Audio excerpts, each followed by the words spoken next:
Selamat datang di channel Teman Nonton.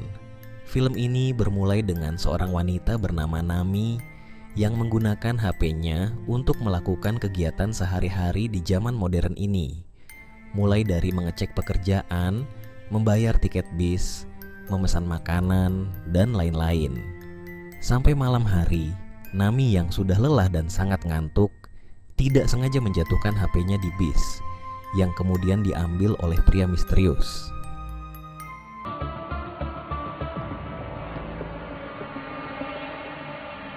Di pagi hari saat Nami bangun di rumah kontrakannya, ia tidak dapat menemukan HP-nya. Dengan panik, Nami menelpon HP-nya menggunakan HP temannya yang sedang bermain ke rumah Nami pagi itu. Kemudian, orang misterius yang bernama Junyong mengangkat telepon itu dan menjawabnya dengan suara buatan.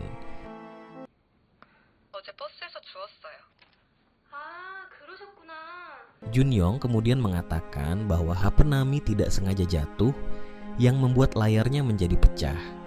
HP itu sekarang berada di tempat servis untuk diperbaiki. Nami hanya perlu datang ke alamat tersebut untuk mengambil HP-nya.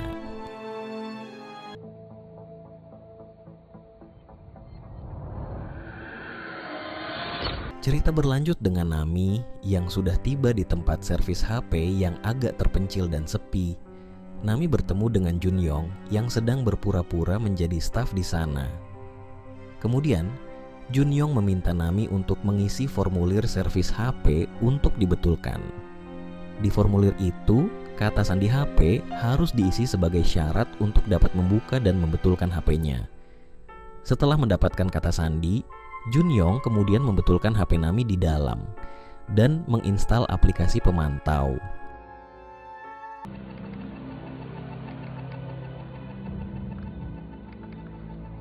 Saat sudah selesai, Junyong mengembalikan HP Nami dan kemudian Nami bergegas pergi untuk lanjut kerja. Hari berlanjut dengan Nami menggunakan HP-nya untuk semua aktivitasnya, sementara Junyong memantau semua pergerakan Nami melalui kamera dan mic HP Nami.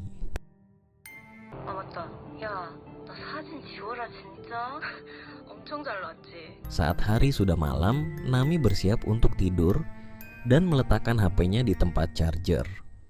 Namun saat Nami sudah tertidur, HP Nami dikendalikan Junyong untuk dicuri datanya.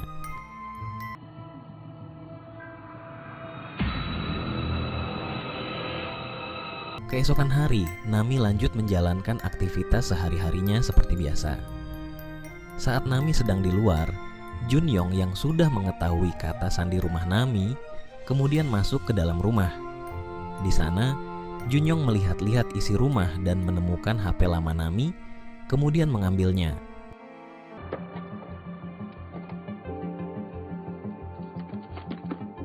Cerita kemudian berlanjut dengan ayah Junyong yang bekerja sebagai polisi, menemukan mayat di tengah hutan dan sedang menyelidikinya. Ayah Junyong terkejut saat menyadari bahwa lokasi mayat itu dekat dengan pohon plum yang ditanam Junyong saat masih kecil. Karena penasaran, ayah Junyong berniat untuk bertemu dengan Junyong yang telah 7 tahun belum bertemu karena hubungan keluarganya yang tidak baik. Setelah menyelidiki latar belakang Junyong, ia datang ke rumahnya secara diam-diam. Di sana, ia menemukan banyak bukti yang terkait dengan kasus pembunuhan. Saat di sana, Junyong yang sedang pulang kemudian menyadari bahwa ada seseorang yang telah masuk ke rumahnya karena melihat benang yang ia taruh di pintu telah terjatuh.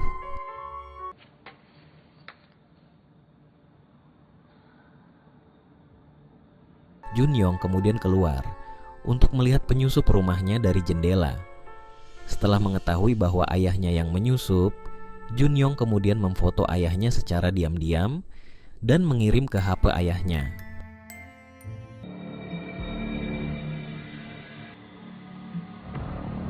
Ayah Junyong yang terkejut kemudian keluar rumah untuk mencarinya. Setelah di luar rumah, ayah Junyong mendapatkan foto dirinya lagi yang difoto dari ketinggian. Kemudian ia langsung bergegas lari ke atap untuk mencari Junyong. Namun saat tiba di atap, yang memfoto ayah Junyong adalah kamera HP yang sudah disetel otomatis.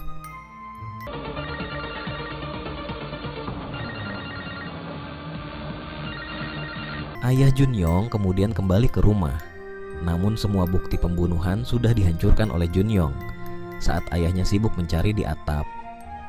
Junyong yang tempat tinggalnya sudah diketahui, kemudian menggunakan HP Nami untuk mengirim pesan ke ayah Nami.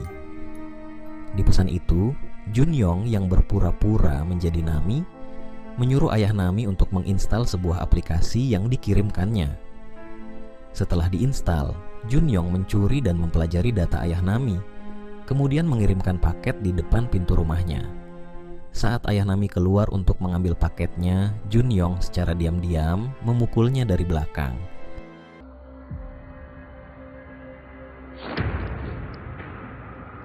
Cerita berlanjut di pagi hari dengan Nami yang sedang berangkat kerja di taksi.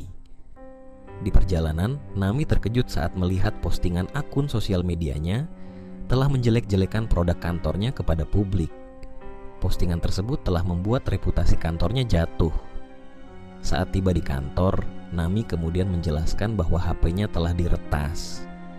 Namun, bos dan para staf yang sudah sangat kecewa dan marah tidak mempedulikan Nami, kemudian memecat dan mengusirnya dari kantor.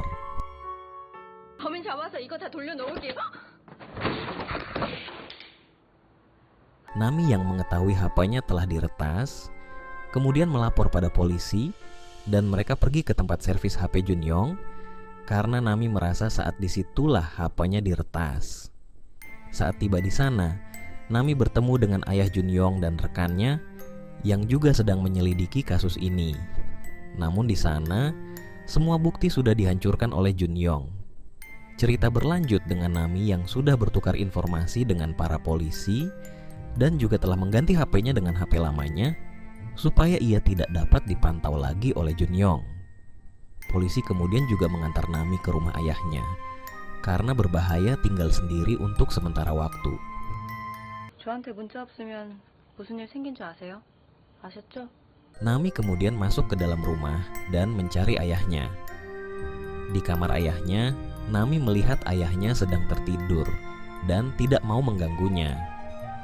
Saat Nami sedang berbaring istirahat, Nami tiba-tiba mendapatkan pesan dari Junyong yang mengatakan untuk menelpon nomornya.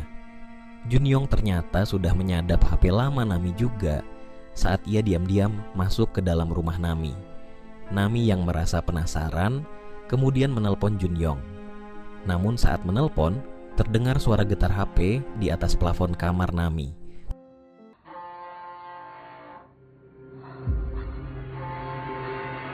Nami yang terkejut langsung berlari menuju kamar ayahnya. Namun di bawah selimut ternyata adalah bantal-bantal yang telah disusun oleh Junyong. Dengan panik, Nami kemudian segera menelpon polisi, tetapi Junyong mengontrol HP Nami yang membuat HP-nya tidak bisa digunakan.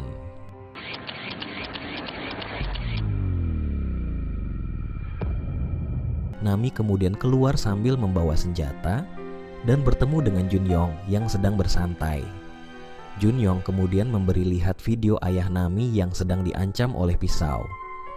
Melihat video itu, Nami menyerah kepada Junyong dan ia berjanji untuk melakukan apapun permintaan Junyong asalkan ayahnya dibebaskan. Nami kemudian disuruh untuk mengetik pesan ke polisi bahwa dia baik-baik saja dan sudah mau tidur. Setelah itu, Junyong pergi ke kamar mandi dan menyandera ayahnya yang sudah diikat dan tidak sadarkan diri. Junyong kemudian menyuruh Nami untuk mengikat kakinya sendiri, dan setelah itu Junyong mengikat kedua tangan Nami. Nami yang telah terikat kemudian dicemplungkan ke dalam bak bersama ayahnya.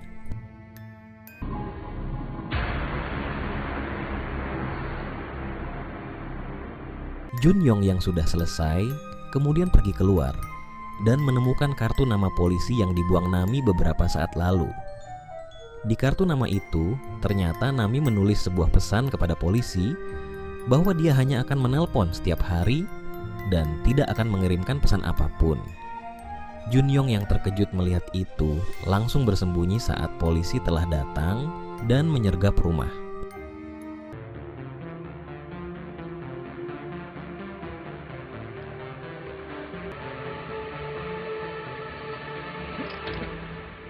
Polisi berhasil menangkap Junyong. Namun ayah Junyong terkejut saat melihat muka Junyong bahwa ternyata ia bukan anaknya. Kemudian ayah Junyong memukuli Junyong palsu sambil mengancam untuk memberitahu di mana Junyong yang sebenarnya. Sementara rekan ayah Junyong bergegas mencari Nami dan ayahnya, kemudian segera menyelamatkan mereka. Ayah Junyong kemudian menggeledah barang Junyong palsu dan menemukan catatan bahwa Junyong asli telah dibunuh. Kemudian identitasnya dipakai oleh Junyong palsu untuk melakukan aksi-aksi jahatnya.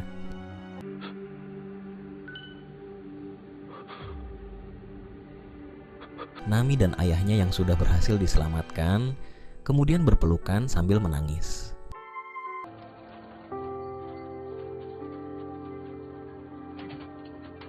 Cerita berlanjut saat keadaan sudah tenang dan kasus Nami telah masuk di berita. Junyong palsu yang sudah ditangkap polisi masih diselidiki identitas aslinya.